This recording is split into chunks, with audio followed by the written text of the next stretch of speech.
حضرت معاویہ بن حکم رضی اللہ تعالیٰ عنہ کہتے ہیں میں نے حضور کی مسجد شریف میں نماز پڑھی تو ایک شخص کو چھینک آئی، یہ بھی بخاری مسلم میں موجود، تو میں نے نماز میں کہہ دیا یرحمک اللہ، یہ چھینک آنے کا جواب ہوتا ہے، میں نے یہ نماز میں کہہ دیا تو بہت سارے لوگ مجھے گھورنے لگ گئے، کچھ نے اپنے ہاتھ بھی مارے زانوں پر کہ یہ کیا کر رہے ہو، نماز میں بول رہے ہو؟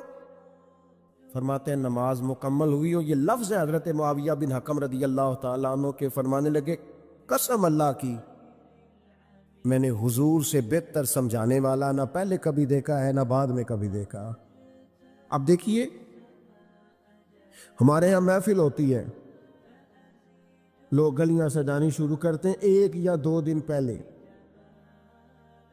کسی گھر میں شادی ہوتی ہے تو لوگ گھر کا آنگن، صحن، چھت اور سامنے والی دیوار سجانا شروع کرتے ہیں 2-3 دن پہلے، اس سے زیادہ نہیں۔ بڑی خاص بھی کو محفل ہو تو 1-8 دن پہلے لائٹنگ لوگ کرتے ہیں کہ پتہ چلے یہاں ذکر رسالت مآب صلی اللہ تعالیٰ علیہ وسلم کیا جائے گا اور یہاں حضور کے تذکار کیے جائیں گے۔ 2-4 دن پہلے اگر کہیں لائٹنگ ہو جائے تو لوگ کہتے ہیں یار کوئی کمال ہی بات ہے کہ اتنے دن پہلے یہاں اتنی روشنیاں نظر آ رہی ہیں، کوئی انفرادی کام ہے، اس پر نظر جاتی ہے۔ آپ ذرا رمضان کی شان تو دیکھیں، حضور فرماتے سارا سال جنت سجائی جاتی ہے، کس لیے؟ حضور فرماتے ہیں رمضان المبارک کے لیے، سارا سال جنت سجا دی جاتی، اس کو تیار کیا جاتا ہے رمضان کی سعادت افروز گھڑیوں کے لیے، ان مقدس ایام کے لیے جو لے کر رمضان سایہ فگن ہوتا ہے، اس کے لیے پورا سال جنت کو سجایا جاتا ہے، تزئین و آرائش کی جاتی ہے، اور رمضان آتا ہے تو کریم کے کریمانہ فیصلے ہونے شروع ہو جاتے ہیں۔ کریمانہ فیصلے، ایک کریمانہ فیصلہ ہوتا ہے کہ دوزخ کے دروازے بند کر دو اور جنت کے سارے ہی دروازے کھول دو، اس کو راستہ کیا گیا ہے۔ پھر آپ کو پتہ ہے ایک انوکھی بات بھی آپ سے کرنی ہے، قانون نافذ کرنے والے اداروں کو مجرموں کا پتہ ہوتا ہے، ان کو پتہ ہوتا ہے کس جگہ کچھ فسادی لوگ ہیں، وہ دیکھتے ہیں ملک میں کوئی خاص مہمان آ رہا ہے جو ملک کے لیے فائدہ مند ہے اور وطن کے لوگ اور وطن کو اس سے فائدہ ہوگا، استفادہ کریں گے لوگ اس کے آنے سے، وہ کیا کرتے ہیں ان فسادیوں کو پہلے بند کر دیتے ہیں، کہتے ہیں ایسا نہ ہو کہ یہ آ کے کوئی خرابی کرے، وہ منع کر دیتے ہیں۔ تو یاد رکھ لے، سمجھ لے، حضور فرماتے شیطان کو بھی قید کر دیا جاتا ہے۔ رمضان آنے والا ہے تو اللہ شیطان کو قید کر دیتا ہے، جکڑ دیتا ہے۔ فرمایا رمضان آ رہا ہے اور میرے بندوں نے اپنی بخشش کرانی ہے، انہوں نے میری عبادت کرنی ہے، انہوں نے روزے رکھنے ہیں، انہوں نے آ کر کے اللہ کے حضور معافیاں مانگنی ہے، اور رمضان کی ہر رات میں 70 ہزار یا بلا مثال و بلا تشبیہ اللہ جانے کتنے بے حساب لوگوں کی رب نے بخشش کرنی ہے۔ تو یہ شیطان بڑا مکار ہے، یہ کھلا ہوا دشمن ہے، کوئی خرابی نہ کر دے لہذا پہلے اسے باندھ دو، خرابی نہ کرے کسی قسم کی اسے باندھ دیا جاتا ہے۔ مہمان بھی آ گیا، خرابی کرنے والا بھی باندھ دیا، لیکن اگر فائدہ لینے والے پھر بھی فائدہ نہ لے تو پھر ان سے کہا جائے گا کہ تمہارے پاس اب کوئی بہانہ بچا نہیں ہے، اب تمہارے پاس کوئی کسی قسم کا عذر باقی نہیں ہے۔ اب تو یہ تھا کہ تمہیں بخشش کرانا چاہیے تھی، استغفار پڑھنا چاہیے تھی، دعائیں کرنا چاہیے تھی، قرآن مجید کی تلاوت کو کثرت سے کرنا چاہیے تھا، لیکن چونکہ اب تم یہ بھی نہیں کہہ سکتے کہ مجھے شیطان نے گمراہ کر دیا، وہ تو باندھ دیا گیا ہے، اب تو فسادی کو ویسے ہی کنٹرول کر دیا گیا ہے۔ اب بھی تم اگر سوئے رہے، اب بھی اگر تم نے غفلت کی، اب بھی چھوٹے موٹے بہانے کر کے تراویحاں چھوڑتے رہے، آپ بھی ذرا ذرا سی سستیاں کر کے ادھر ادھر نکلتے رہے، اس کا مطلب یہ ہے کہ پھر تم استفادہ کر سکے، تم نے سستی کا مظاہرہ کیا، تم نے اور آپ دیکھیں جب اتنے بندوبست کیے تمہارے لیے، ثواب بھی بڑھا دیا، اجر بھی بڑھا دیا، تمہارے لیے جو فساد پیدا کرنے والا شیطان تھا وہ بھی قید، لیکن اگر تم پھر بھی عمل نہ کرو، پھر بھی مسجد نہ آؤ، تو پھر حدیث پاک سن لے۔ اس طرز کی شاید یہ منفرد حدیث ہے کتب احادیث، اور تقریباً تمام کتب احادیث میں موجود ہے۔ حضور علیہ الصلوۃ والسلام نے نا صحابہ سے فرمایا سارے مسجد میں جمع ہو جاؤ میرے ممبر کے پاس، لوگ جمع ہو گئے، اللہ کے حبیب علیہ السلام نے ایک قدم ممبر کی سیڑھی پہ رکھا، فرمایا آمین، پھر دوسری سیڑھی پہ قدم رکھا تو فرمایا آمین، پھر تیسری پہ قدم رکھا تو فرمایا آمین۔ تو صحابہ کو بڑا تجسس ہوا، انہوں نے بعد میں عرض کی یا رسول اللہ صلی اللہ تعالی علیہ وسلم کرم فرمائے، بندہ نوازی کرے، ہماری رعایت کر دے، یہ کیا معاملہ تھا؟ تو حضور فرمانے لگے میرے پاس حضرت جبریل امین حاضر ہوئے، یہ رحمت للعالمین نبی کی بات سنا رہا ہوں، حضور کریم ہے، کریم فرماتے ہیں کہ حضرت جبریل آئے اور میں نے ابھی ممبر کی پہلی سیڑھی پر قدم رکھا تھا تو انہوں نے عرض کی یا رسول اللہ صلی اللہ تعالی علیہ وسلم ہلاک ہو جائے وہ شخص جو آپ کا نام سنے اور آپ پر درود و سلام نہ پڑھے۔ تو میں نے کہا آمین۔ پھر حضرت جبریل عرض گزار ہوئے یا رسول اللہ صلی اللہ تعالی علیہ وسلم وہ ہلاک ہو جائے جس نے بڑھاپے میں والدین کو پایا اور ان کی خدمت کر کے بخشش نہ حاصل کر سکا۔ میں نے کہا آمین، اور کریم فرمانے لگے پھر حضرت جبریل نے عرض کی یا رسول اللہ ہلاک ہو جائے وہ شخص جس کو زندگی میں رمضان ملا، جس کو اس ماہ نور و سرور شہر رمضان الذی انزل فیہ القرآن، رمضان کا وہ مہینہ جس میں ہم نے قرآن نازل کیا، جس کو ماہ مبارک، ماہ نور و سرور، ماہ طیب، ماہ مبارک رمضان ملا، پھر وہ اپنی بخشش نہ کرا سکا، وہ ہلاک ہو جائے۔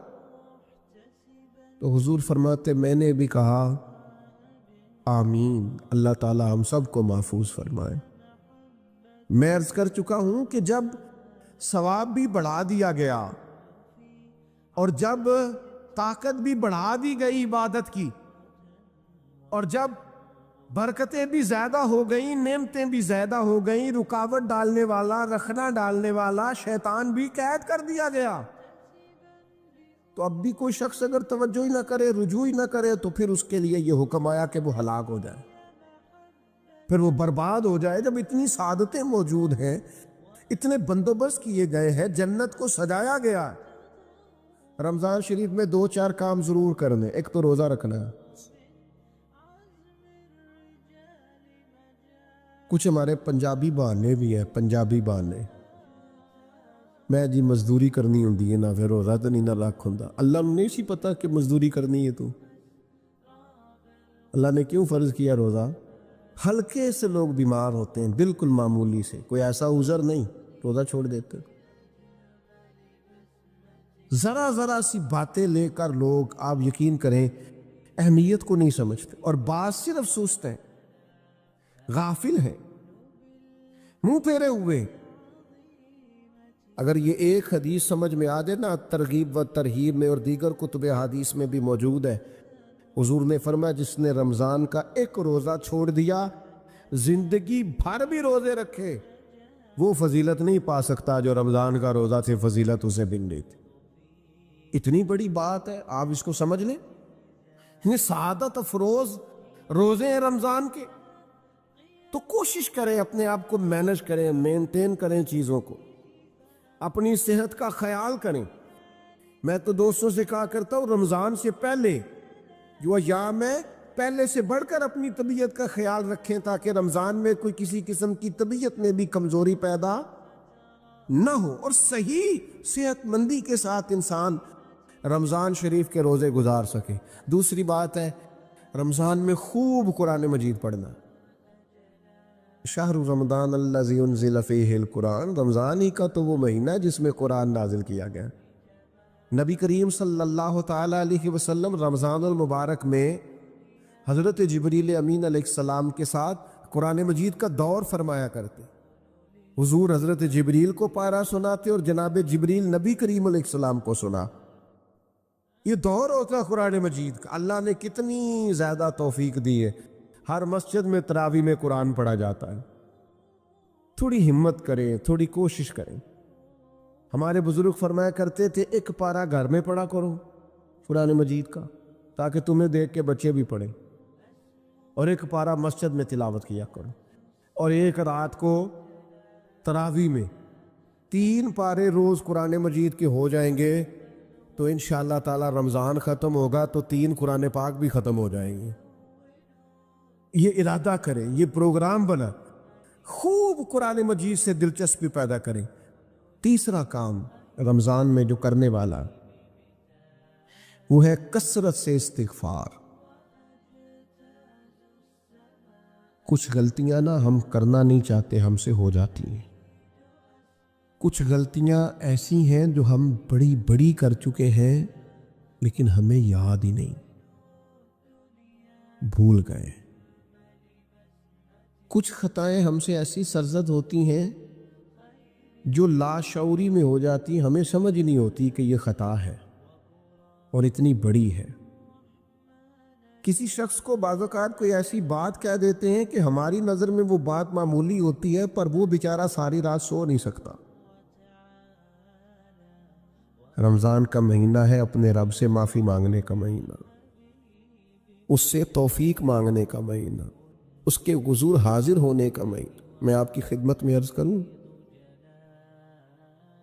حضرت عائشہ صدیقہ فرماتی ہیں نبی پاک نے فرمایا صلی اللہ تعالی علیہ وسلم، جس سے اللہ نے قیامت والے دن حساب پوچھ لیا نا اس کے لیے مشکل ہو جائے گا۔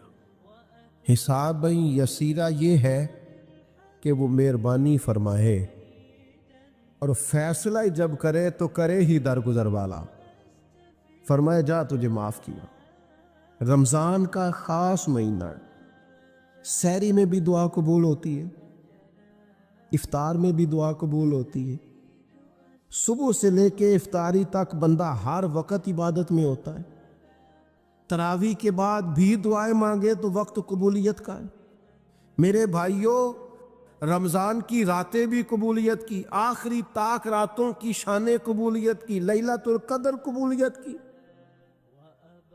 اس دفعہ جھک نہ جائیں اس کی بارگاہ میں سجدے میں، رو رو کے معافی مانگ نہ لیں اس سے۔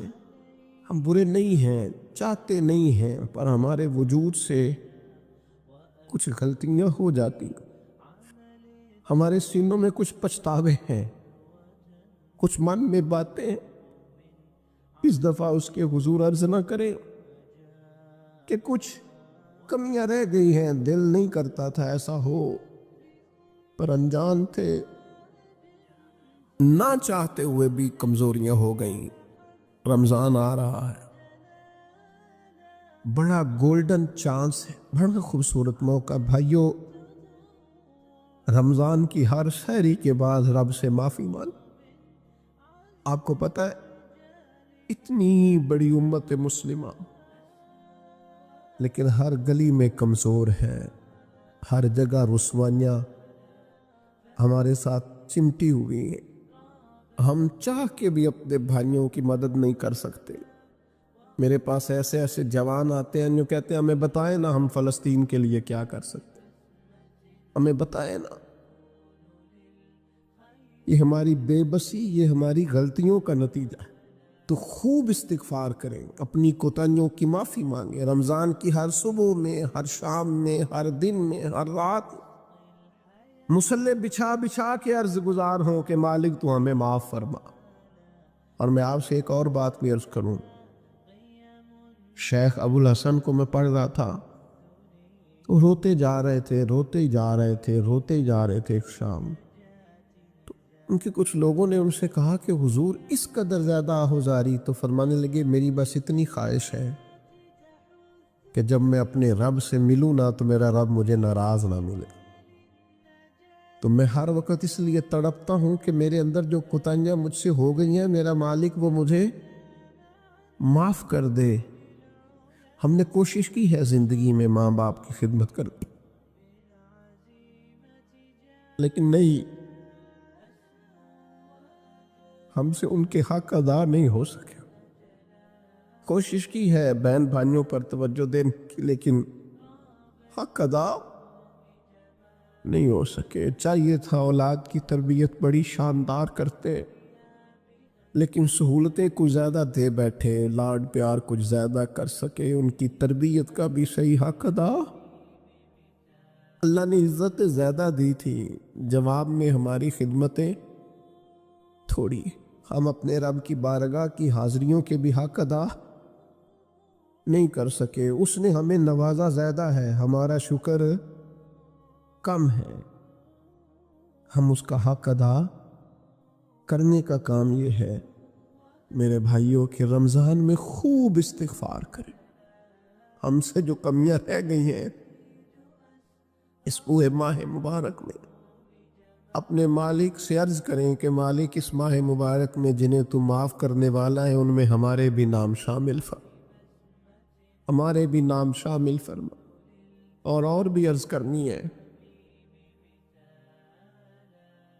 ان کے لیے بھی دعائیں کرنی ہے رمضان میں جو ہم سے بچھڑ گئے، جو مٹی تلے جا کے آرام فرما ہو گئے۔ یہ رمضان المبارک چونکہ بخشش مانگنے کا مہینہ ہے، اللہ کے حضور معافی مانگے ان کے لیے بھی، ہمارے اپنوں کے لیے، ماں باپ کے لیے، عزیز و اقربا کے لیے، کہ اللہ کریم ان کی قبروں کو بھی ٹھنڈا کرے، ان کے حال پہ بھی رحمت کی نظر کرے، ان کے لیے بھی مالک آسانیاں کرے۔ خوب دعائیں مانگے رمضان میں، خوب دعا، اور جو محتاج ہیں، جو تنگ دست ہیں، جو غریب ہیں، جن کو زمانہ گزر گیا ہے، دوستوں کو، احباب کو، مخیر حضرات کو متوجہ کرتے ہوئے وہ بھی تھوڑی توجہ کریں۔ اس سال رمضان کے ماہ مبارک میں دنیا داروں کو چھوڑ کے رب کی طرف متوجہ نہ ہو، اس کریم کی بارگاہ میں اپنی ساری تکلیفیں بیان نہ کریں، بیمار بھی آئیں، مقروض بھی آئیں، تنگ دست بھی آئیں، بے اولاد بھی آئیں، کمزور بھی آئیں، سارے جھکیں، روزہ رکھ کے، تراویح پڑھ کے، قرآن پڑھ کے، اپنے سارے دکھ اپنے مالک کے حضور بیان کر کے اس ماہ مبارک کی ہر رات میں اس سے بخشش کا سوال کریں، رحمت کا سوال کریں، کرم کا سوال کریں، وہ بڑا ہی کریم ہے۔ حضور فرماتے ہیں، رب کہتا ہے مجھے حیا آتی ہے میرا بندہ ہاتھ اٹھائے اور میں اس کے ہاتھ خالی واپس کر، بس آنے کی دیر ہے۔ اور ایک مقام پہ اللہ کے حبیب علیہ السلام نے فرمایا، بندہ جب اعتراف گناہ کر کے معافی مانگتا ہے اللہ فوراً ہی اسے معاف فرما دیا کر۔ چوتھا کام جو اس ماہ مبارک میں بہت زیادہ کرنا ہے وہ یہ ہے کہ حضور نے فرمایا یہ صبر کا مہینہ، صبر بہت کرنا ہے۔ ایک تو صبر ہوتا ہے نا مصیبت پہ صبر، ایک خواہشات پر بھی صبر ہوتا ہے کہ خواہشیں پیدا ہو رہی ہیں پر صبر کرنا ہے اللہ کی رضا کے لیے، یہ بھی صبر۔ نیکی پر استقامت کے لیے بھی صبر کی ضرورت ہوتی، گناہ چھوڑنے کے لیے بھی صبر کی ضرورت ہوتی۔ آپ کے پاس مواقع موجود ہے معاذ اللہ برائی کے، لیکن اگر آپ صبر کرتے ہیں، اللہ کی رضا پہ راضی رہتے ہیں تو یہ بھی صبر ہے۔ نبی پاک علیہ السلام نے روزہ دار کو صبر کرنے کا کہا، فرمایا تو تم نے کوئی بےہودہ بات نہیں کرنی، کوئی گالم گلوچ نہیں کرنی، اور اگر کوئی تم سے لڑائی جھگڑا کرے، کوئی بےہودہ بات کرے تو تم نے کیا کہنا، انی صائم مرتین، تم نے 2 مرتبہ کہنا ہے بھائی میں تو روزہ دار ہوں۔ کوئی جھگڑا کرنا چاہے، لڑائی کرنا چاہے، برا بھلا کہے، کوئی الجھانا چاہے تو کہنا انی صائم، میں روزہ دار ہوں۔ یہ وظیفہ یاد کریں گے؟ کیا کہنا ہے؟ یہ وظیفہ ہے پورے رمضان کا، یہ بخاری میں حضور نے بتایا ہے۔ کوئی جھگڑا کرے گھر کے باہر بھی اور گھر کے اندر بھی، کوئی جھگڑا کرنے لگے، جھگڑا ہونے لگے تو کہنا انی صائم، میں، اور ایک دفعہ نہیں کہنا، مرتين، حضور نے فرمایا 2 دفعہ کہنا، میں روزہ دار ہوں، میں کوئی جھگڑا نہیں کروں گا، کوئی فساد نہیں کروں گا، کسی بیہودہ بات کا جواب نہیں دوں گا۔ کیوں؟ اس لیے کہ میری ایک شان ہے، میں روزہ دار ہوں، میں اس وقت ایک منصب پر فائز ہوں، میں روزہ دار ہوں۔ یہ وظیفہ پکانا ہے ہر بیہودہ بات سے، ہر جگہ۔ اور حضور علیہ السلام نے فرمایا، یہ بھی بخاری میں موجود ہے، فرمایا جس نے جھوٹ بولنا اور اس پر عمل کرنا نہیں چھوڑا، اللہ کو اس کے بھوکا پیاسا رہنے کی کوئی حاجت نہیں ہے۔ جھوٹ ہی نہیں چھوڑا اس نے، ابھی بھی جھوٹ بول رہا ہے، روزہ رکھ کے بھی جھوٹ پر عمل کر رہا ہے، اللہ تعالیٰ کو اس کے بھوکا پیاسا رہنے کی کوئی حاجت نہیں ہے۔ تو روزہ رکھنا ہے، پھر اس کی تھوڑی سی حفاظت بھی کرنی۔ پھر آگے چلیے، 5ویں گزارش، نبی پاک نے فرمایا رمضان غم خاری کا مہینہ ہے۔ آپ کو پتہ ہے جو بندہ روزہ نہ رکھ سکے کسی خاص مجبوری کی وجہ سے، بیماری کی وجہ سے، کسی عذر کی وجہ سے، تو قرآن مجید نے کیا کہا؟ وہ ایک مسکین کو کھانا کھلائے۔ روزے کا فدیہ یہ ہے کہ پھر وہ کیا کرے؟ روزہ نہیں رکھ سکتا تو مسکین کی خدمت کرے۔ شرعی حکم یہ ہے کہ کسی نے اگر روزہ توڑ دیا رمضان کا تو 60 روزے رکھے کفارے میں، 60 نہیں رکھ سکتا تو پھر 60 مسکینوں کو کھانا کھلائے۔ تو بار بار روزے میں مسکین کا ذکر آ رہا ہے۔ نبی کریم صلی اللہ تعالی علیہ وسلم نے ارشاد فرمایا، جس شخص نے کسی روزہ دار کو افطاری کرائی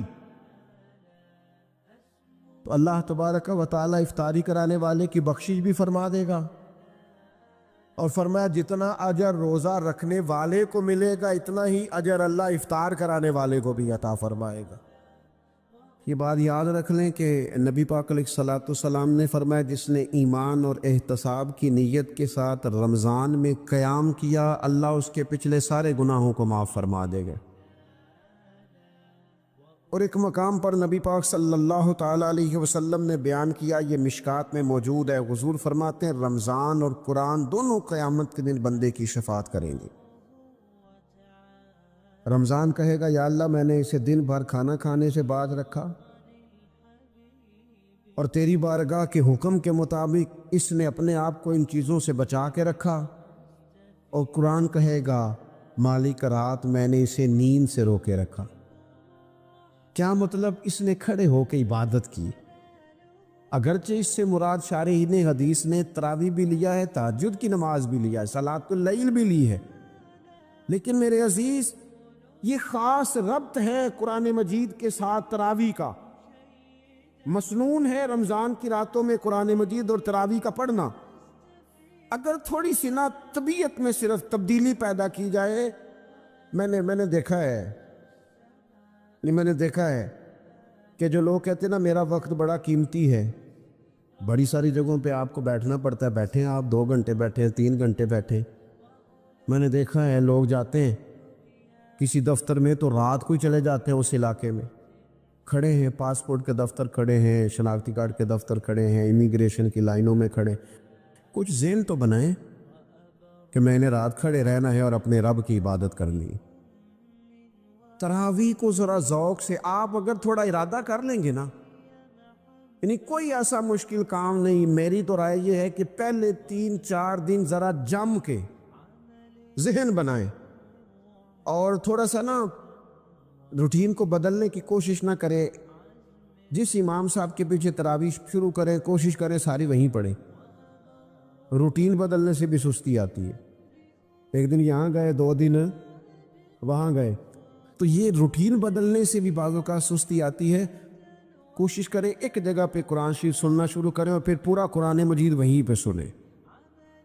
اور تھوڑا ذہن بنائیں. میں نے دیکھا ہے ہمارے استاد صاحب اس طرح کیا کرتے تھے کہ بہت تھوڑا کھانا افطاری کے وقت، تھوڑا، اور ان سے کہا جاتا آپ بزرگ آدمی ہیں، اتنا کم کھانا کیسے نظام چلے گا؟ تو فرماتے تھے میں ایک چپاتی اور آدھی چپاتی کھا لوں گا لیکن تراویح کے بعد. اب اگر زیادہ کھانا کھاؤں گا تو طبیعت میں سستی آئے گی، میرے لیے کھڑا ہونا مشکل ہو جائے. سادہ سا کھانے کے ساتھ افطاری کی جائے گی. اور تراویح کے لیے اپنے آپ کو ذہنی کہاں ٹائم ملتا ہے سارا سال قرآن پڑھنے سننے کا؟ یہ تو اللہ نے موقع عطا فرمایا ہے. تو تھوڑا سا اگر دلچسپی پیدا کی جائے، بڑا بڑا سونا قرآن مجید پڑھا جاتا ہے مساجد میں، بچے بڑی بڑی خوبصورتی سے، تو اللہ کا شکر ہے جگہ جگہ پہ. اور مساجد کے علاوہ بھی میں نے دیکھا ہے، ہم سے لوگ مطالبہ کرتے ہیں کہ ہماری فیکٹری میں رات کو بھی کام ہوتا ہے، اتنے سارے ورکر ہیں تو بچہ کوئی مل جائے قرآن شریف سنائے، فلانی جگہ بھی اتنے لوگ ہیں تو اگر موقع مل جائے. تو اگر تھوڑا ذہن بنایا جائے، شوق پیدا کیا جائے تو اللہ تعالیٰ فضل فرماتا ہے، انسان کو طاقت ملتی ہے کھڑے رہنے کی. ایک تو تراویح، روزہ، تراویح، اور تیسری بات ہے سحر اور افطار.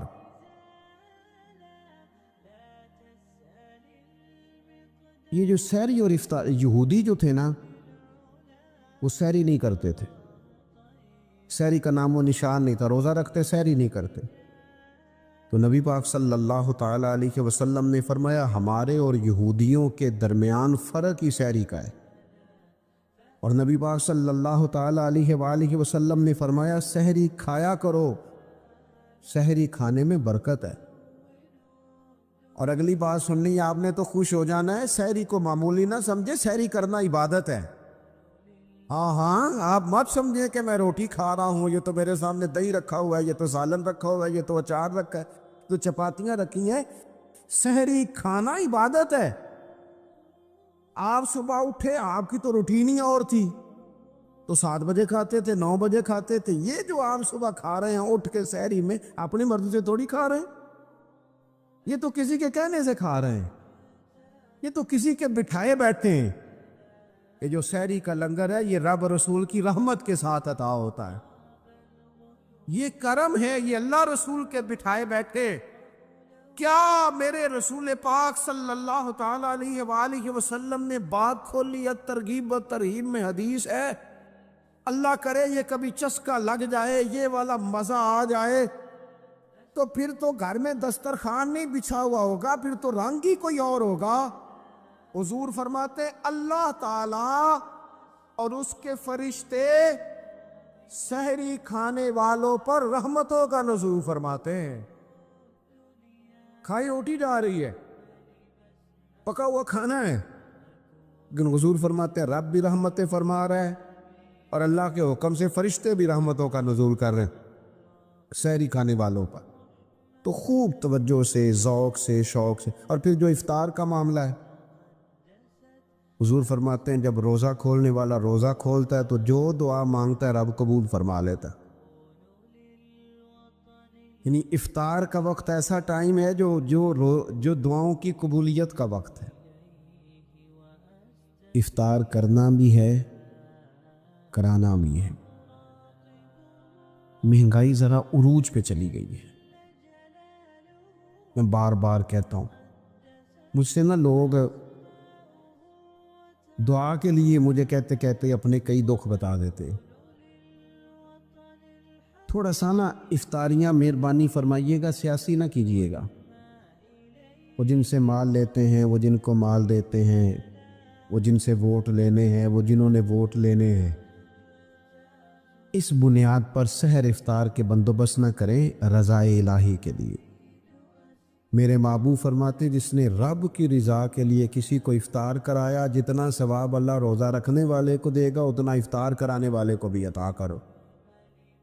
اور ایک حدیث تو آپ پڑھیں گے تو جھوم جائیں گے، سنیں گے تو خوش ہو جائیں گے. المعجم الکبیر میں موجود ہے. نبی پاک علیہ السلام فرماتے ہیں جس نے حلال کھانے اور حلال پانی سے کسی کا روزہ افطار کرایا نا، ذرا دیکھنا غریبوں کے گھروں کو جھانکنا، ذرا اپنے عزیزوں میں ایک نظر دوڑا لینا، ذرا رمضان کی نیت کر کے رمضان سے پہلے ہی غرباء تک راشن پہنچا دینا، ان کی فکر دور ہو جائے، وہ پہلی شام ہی اپنے بچوں کے ساتھ آسودہ حال ہو کے بیٹھے۔ دیکھ لینا یہ نہ ہو کہ ایک بھائی کھل کے کھا رہا ہو اور دوسرے کے بچے منتظر ہوں کہ آج سحر افطار میں کیا کرنا ہے۔ اپنے گلی محلے میں دیکھ لینا، ہم اس رسول کے ماننے والے ہیں جنہوں نے فرمایا میں اسے مومن ہی نہیں جانتا جو پیٹ بھر کے کھائے اور اس کا ہمسایہ بھوکا رہ جائے۔ تھوڑا سا اپنے ارد گرد نظر ڈال لینا۔ المعجم الکبیر میں حدیث موجود ہے، اللہ کے پیارے رسول صلی اللہ تعالیٰ علیہ وسلم نے فرمایا جس نے حلال پانی سے، حلال روٹی سے کسی کا روزہ افطار کرایا تو فرمایا فرشتے اس بندے کے لیے رمضان کے دنوں میں، رمضان کی گھڑیوں میں دعا کرتے ہیں، اور جناب جبریل امین اس کے لیے شب قدر کی رات دعا کرتے ہیں۔ حضرت جبریل شب قدر میں دعا کریں گے خاص رات، یا اللہ اس بندے پر فضل فرما، اس نے تو غریب آدمی کو افطار کرا۔ یہ ایک عبادت ہے، اس عبادت کا خیال کریں۔ نبی پاک علیہ السلام نے روزہ دار کو صبر کرنے کا کہا، فرمایا تو تم نے کوئی بیہودہ بات نہیں کرنی، کوئی گالم گلوچ نہیں کرنی، اور اگر کوئی تم سے لڑائی جھگڑا کرے، کوئی بیہودہ بات کرے تو تم نے کیا کہنا؟ انی صائم مرتین، تم نے 2 مرتبہ کہنا ہے بھائی میں تو روزہ دار ہوں۔ کوئی جھگڑا کرنا چاہے، لڑائی کرنا چاہے، برا بھلا کہے، کوئی الجھانا چاہے تو کہنا انی صائم، میں روزہ دار ہوں۔ یہ وظیفہ ہے پورے رمضان کا، یہ بخاری میں حضور نے بتایا ہے۔ کوئی جھگڑا کرے گھر کے باہر بھی اور گھر کے اندر بھی، کوئی جھگڑا کرنے لگے، جھگڑا ہونے لگے تو کہنا انی صائم، میں، اور 1 دفعہ نہیں کہنا، مرتین، حضور نے فرمایا 2 دفعہ کہنا میں روزہ دار ہوں، میں کوئی جھگڑا نہیں کروں گا، کوئی فساد نہیں کروں گا، کسی بیہودہ بات کا جواب نہیں دوں گا۔ کیوں؟ اس لیے کہ میری ایک شان ہے، میں روزہ دار ہوں، میں اس وقت ایک منصب پر فائز ہوں، میں روزہ دار ہوں۔ یہ وظیفہ پکانا ہے ہر بیہودہ بات سے، ہر جگہ۔ اور حضور علیہ السلام نے فرمایا، یہ بھی بخاری میں موجود ہے، فرمایا جس نے جھوٹ بولنا اور اس پر عمل کرنا نہیں چھوڑا، اللہ کو اس کے بھوکا پیاسا رہنے کی کوئی حاجت نہیں ہے۔